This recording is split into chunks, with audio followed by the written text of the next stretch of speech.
Yeshua in the heart of the Torah, Parashah 2, the end of the first age.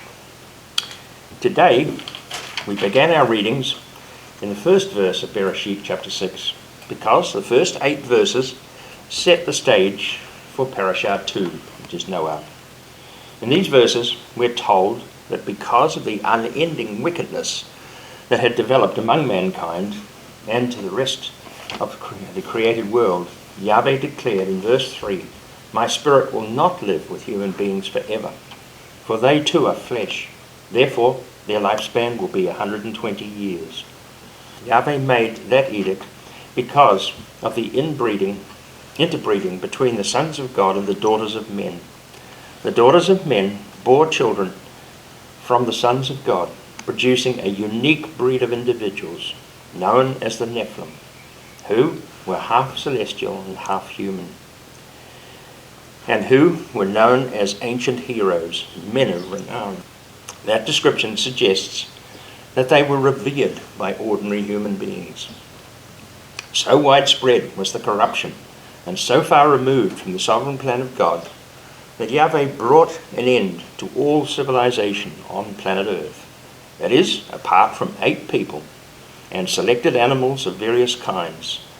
That was the end of the first Scriptural Age, which lasted between the end of the 6th created day until the destruction of the flood. The edict Yahweh imposed is recorded in verses 7 through 8, where he said, "I will wipe out humankind, who I have created, from the whole earth, and not only human beings, but animals, creeping things, and birds in the air. I regret that I have ever made them." But Noah found grace in the sight of Yahweh. So as we see in those first 8 verses, the stage is set for the Flood of Noach, which is the primary focus of this second parashah.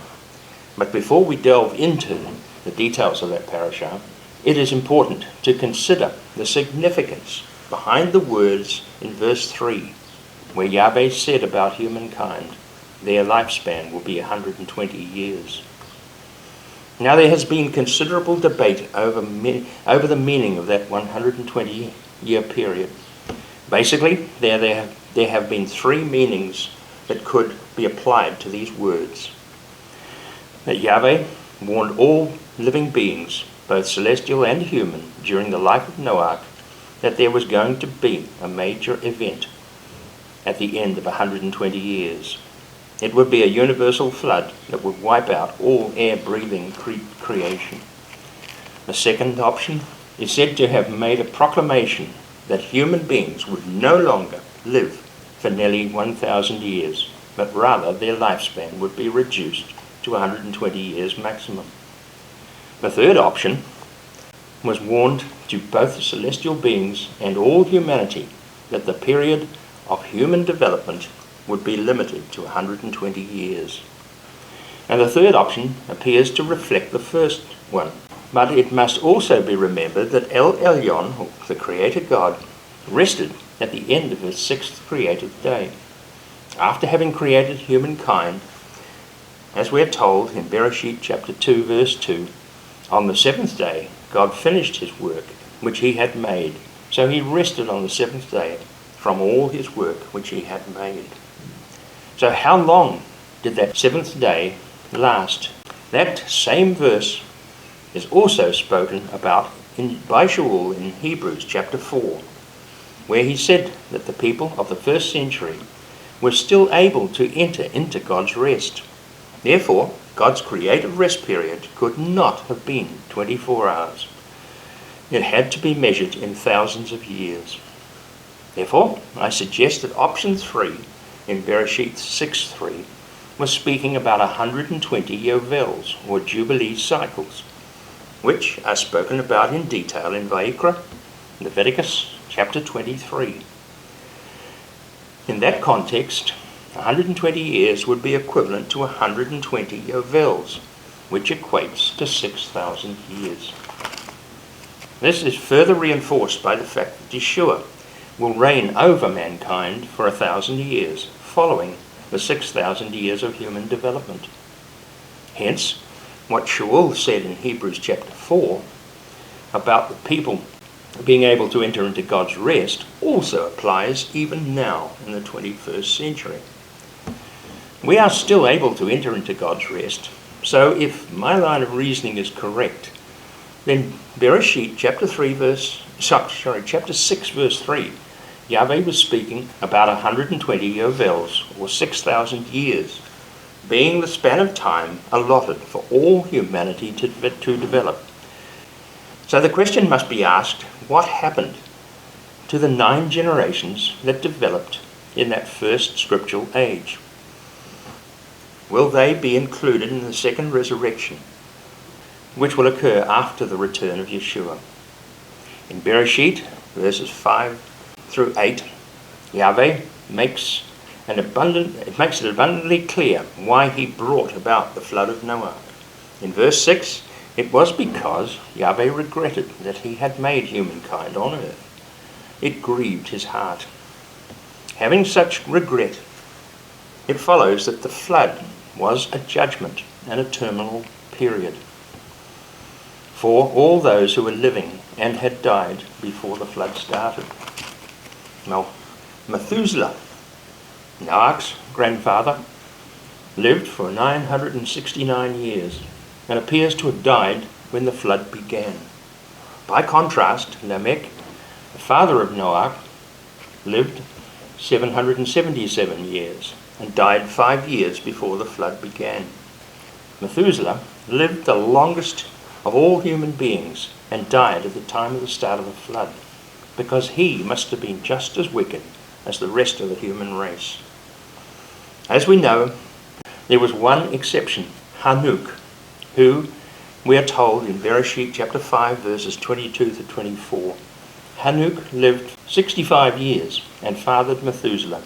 After Methuselah was born, Hanuk walked with God for another 300 years and had sons and daughters. In all, Hanuk lived for 365 years. Hanuk walked with God, and then he wasn't there because God took him. Scripture says nothing about where God took Hanuk. But for the 9 generations before Noach, he was the only one who appears to have walked with God. So he alone was taken off the scene. He was the only human being spared the condemnation of that flood. Even had Adam and Havah, having lived and died well before the flood, also appear to be included among those who were judged by the flood, which brought the first scriptural age to an abrupt end. That is something, I believe, is alluded to in the letter of Yehuda, or Jude, which reflects what Yahweh said in Bereshit chapter 6 verse 7. I will wipe out all humankind whom I have created from the whole of the earth, and not only human beings, but also animals, creeping things, and birds of the air. I regret that I have ever made them. That brings us finally to today's parashah, starting in verse 9 and 10 by saying, here is the history of Noach in his generation. Noach was a man of righteousness and wholehearted. Noach walked with God. Noach fathered 3 sons, Shem, Ham, and Japheth. The rest of chapter 6 describes how Noach was to build the ark and fill it with all the animals that Yahweh had selected to be carried through the flood, along with Noach's family. Noach was instructed to take 1 couple of all the specified animals and birds. Then, in chapter 7, it says, of the clean animals and birds, he was instructed to take 7 couples. Why there is a distinction between clean and unclean animals and birds at this stage in history is something of a mystery, because Yahweh did not define what was considered clean or unclean until after Israel had become a nation set apart from the rest of the humanity. However, in 8 verse 20 we find Noach built an altar to Yahweh. Then he took from every clean animal and every clean bird and he offered a burnt offering on the altar. In spite of the ambiguity surrounding the numbers and types of animals and birds taken into the ark, we know that there were other animals, such as dinosaurs and other large species, that were not included. Whilst evolutionists have argued that dinosaurs and similar species died out millions of years ago, there is every reason to believe that they disappeared during the flood. Because as the earth transformed from a biosphere into a climatically diverse planet, during the flood, the need for large vegetation-eating animals ceased after the flood. So returning back to 6, verses 13 through 16, Yahweh instructed Noach on how to build the ark. He was given detailed dimensions and ways to waterproof the ark, but no detail was given about its shape, which may well suggest that the ark was simply a large rectangular box, because it did not need to travel in any specific direction. Instead, it just had the function of being a watertight container to sustain life through a once-in-history event. Even today, metal containers that drop overboard from ships float along for quite a prolonged period. One interesting feature is found in verse 16, where we are told you are to make an opening for daylight in the ark 18 inches below its roof. That is a very concise statement, which speaks volumes. It was to be an opening just below the roof and only 18 inches deep. That means nobody in the ark would be able to reach high enough to be able to see out through that opening. Meaning that when the flood struck, those inside were spared the trauma of witnessing the loved ones and other beings being destroyed by the rising waters. Yahweh then informs Noach that even though he was going to destroy every living being that breathes, he, Yahweh, will establish a covenant with Noach and his family. But that will not occur until the flood has subsided. Yahweh also warned Noach that the flooding of the earth would last for 40 days and 40 nights. So Noach did all that Yahweh ordered. Finally, he and the family entered the ark, ready for the downpour. They must have wondered how the flood would occur, because it must be remembered that God said in Bereshit chapter 2 verse 6 that up until the time of the flood the ground was watered by a mist that rose at night. Nobody had ever experienced rain until the flood. The family and the creatures remained in the ark for 7 days before the rains began to fall. Then finally, Yahweh closed the door. That action itself is significant, because there would have been many people banging on the door, pleading to be let in once the waters began to rise. But Yahweh in his wisdom took responsibility for closing that door, which means that neither Noach nor his family would be responsible for the plight of those who were near at hand while the ark was being built. This is a clear indication of just how we, as Talmudim of Yeshua, must remain constantly faithful to our calling and be prepared for completely unexpected circumstances that may suddenly come upon us. Noach appears to have had no idea in advance what was destined to occur. That is why Yeshua spoke the way he did in Matthew chapter 24 verses 36 to 39, where he said, when speaking about the timing of his own return, he said, "When that day and hour comes, no one will know, not the angels in heaven, not even the Son, only the Father. Son of Man's coming will be just like it was in the days of Noah.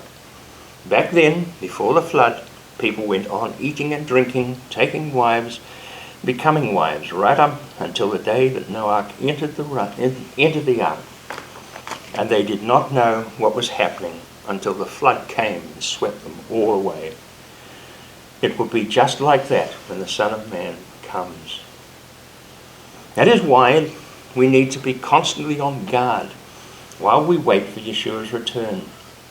Another parable that Yeshua spoke on a similar matter was in Matthew 25, verses 1 through 12. It's the parable of the 10 bridesmaids, which draws to a climax with Yeshua saying, "Those who are ready went in with him to the wedding feast, and the door was shut." Later, the other bridesmaids came. "Sir, sir," they cried, "let us in." But he answered, "Indeed, I tell you, I don't know you. So stay alert, because you know neither the day nor the hour." Once again, it is Yeshua who closed the door on those who were not ready. When we apply those words to our own lives, we need to ask, are we putting our relationship with Yeshua first, in the first place in our lives, or are we relegating that relationship to a second place behind other things of this world? The rains finally fell for 40 days and 40 nights, but it still took yet another 150 days before the waters began to recede.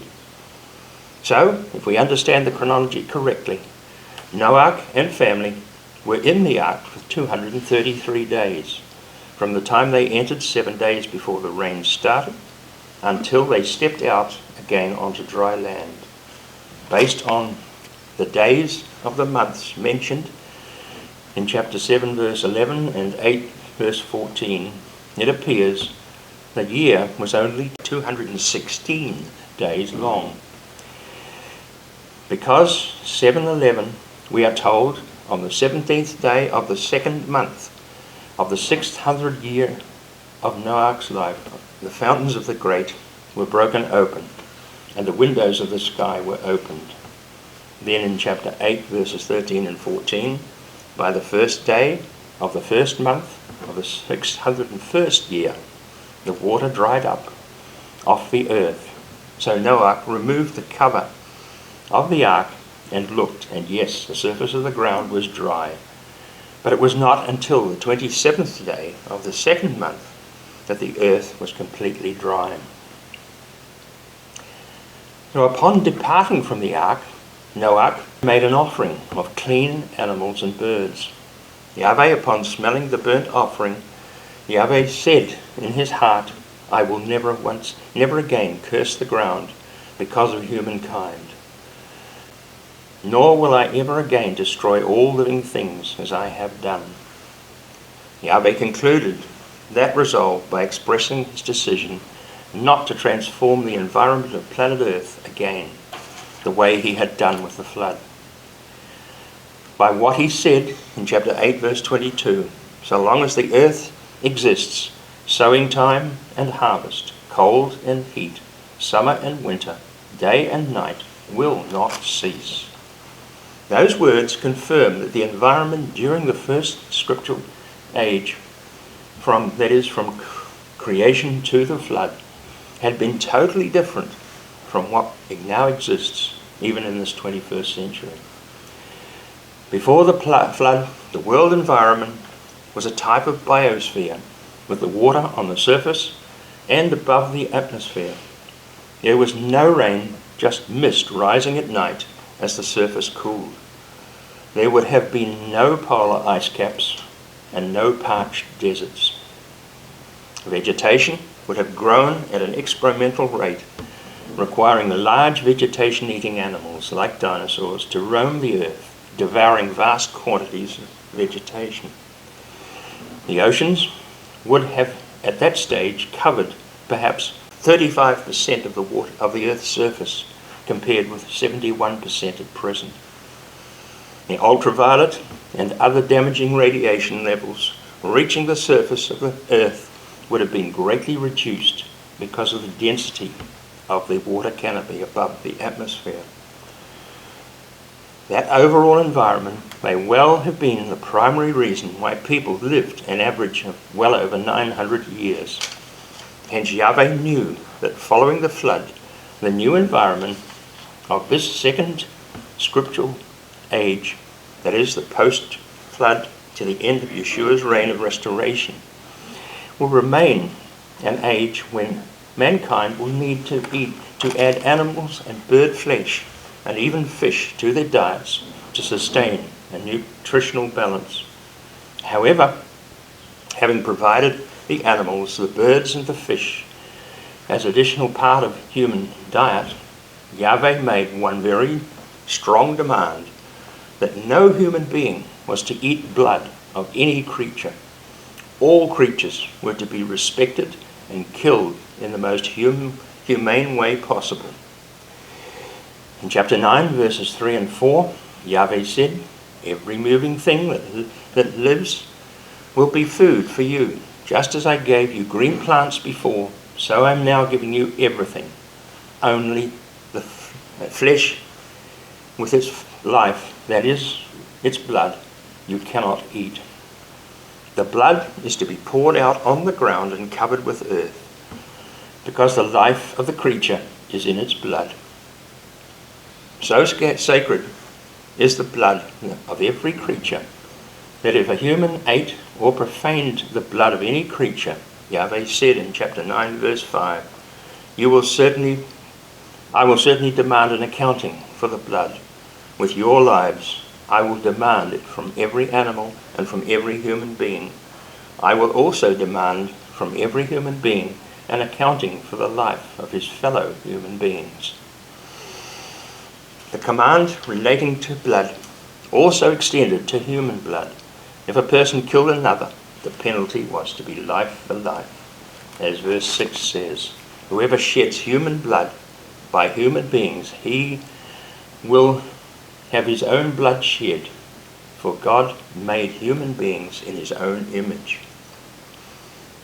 Then finally, in verse 7, Yahweh concludes his commands directed towards Noach and his family with the words, "Be fruitful, multiply, swarm on the earth, and multiply on it."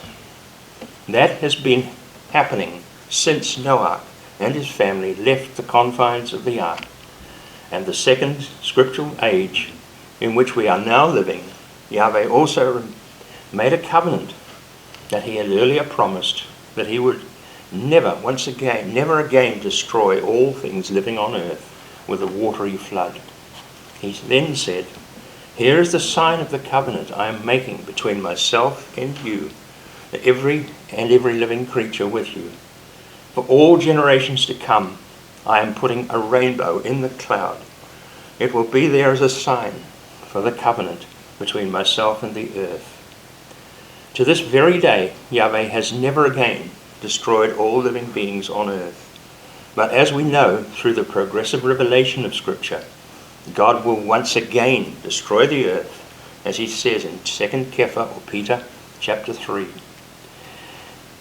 There, Kepha firstly speaks about the attitude of many people in this current age who are scoffing at the lack of change. They claim that things have remained the same since the beginning of the universe. How often do we hear the claim through the theory of evolution that there is no God and that all things have remained constant since the universe began? Yet those same people are unable to say how long and when all these things in the universe came into being. Furthermore, they do not realize that in the same chapter of Kepha's letter, he speaks about the fact that the same word that spoke the universe into existence is also the one who will not, in the not too distant future, again shake both the earth and the heaven, as he said in Haggai chapter 2 verse 6. "For this is what Yahweh Zebaoth says, it won't be long before one more time I will shake the heavens and the earth, the sea and the dry land." Again, the same in Kepha, in 2 Kepha chapter 3 verse 7, he says, "It is by the same word that the present heavens and the earth have been preserved and are being kept for fire until the day of judgment, when ungodly people will be destroyed." The word spoken about in that verse is none other, of course, than Yeshua himself, the one who created all things. That brings us to the natural end of the destruction of the first scriptural age, with the second scriptural age beginning through the children of the three sons of Noach. In this same parasha continues through the rest of chapter 9 from verse 20 onward, followed by chapters 10 and 11 of Bereshit. However, the focus shifts away from Noach and his family and focuses on the genealogy and development of 70 national groups in chapter 10, followed by the genealogy of the family of Shem in chapter 11, which itself leads to Yahweh calling Avram to go to Canaan. So we will consider the rest of chapter 9 along with chapters 10 and 11 next week. So until then, as always, Shabbat Shalom.